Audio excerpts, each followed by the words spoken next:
চেন্নাই আসছি, চেন্নাই অ্যাপোলোতে আমরা যেখানে ঘর ভাড়া নিয়েছি সেটা এটা ঘর।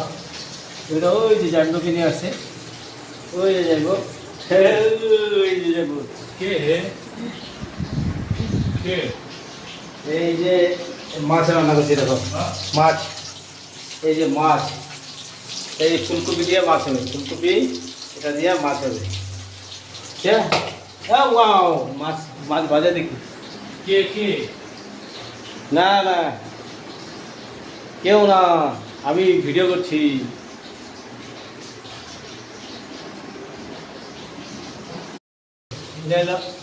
চেন্নাই আসছি, চেন্নাই অ্যাপোলোতে আমরা যেখানে ঘর ভাড়া নিয়েছি সেটা এটা ঘর। এটা ওই যে জানবুকে নিয়ে আসছে, ওই যে যাইবো, ওই যে যাইবো। কে কে এই যে মাছ রান্না করছি, দেখো মাছ, এই যে মাছ, এই ফুলকপি দিয়ে মাছ হবে, ফুলকপি এটা দিয়ে মাছ হবে। ওয়াও, মাছ মাছ ভাজা দেখি। কে কে না না, কেউ না, আমি ভিডিও করছি।